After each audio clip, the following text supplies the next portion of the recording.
বিদেশ এমন একটা জায়গা রে ভাই, এখানে কাজ আর কাজ, কাজ ছাড়া কোনো কথা নাই। সকালে ঘুমাতে উঠটা কাজ, দুপুরে কাজ, রাত্রে কাজ, বাসায় গেলেও কাজ। যাই কি রান্না বান্না করতে হয় সারাদিন, মনে করেন যে নিজের লেগা কোম্পানির লেগে খাটতে হয়।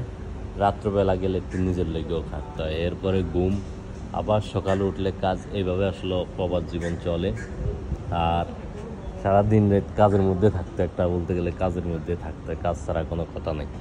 এরকমভাবে প্রবাস জীবন চলে। সো যারা নতুন করে প্রবাসে আসবেন, চিন্তা ভাবনা করতেছেন যে কোনো দেশে, যে কোনো দেশে যান, অবশ্যই এই সকল কিছু মাথায় চিন্তা ভাবনা করে এরপরে যাবেন।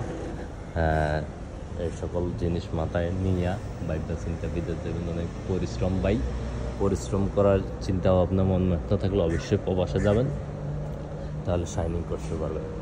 যদি ভিডিওটি ভালো লাগে লাইক দিবেন। আর কিছু বলবো না, আসলে নতুন আপডেট নিয়ে শীঘ্রই আসবো আপনাদের মাঝে।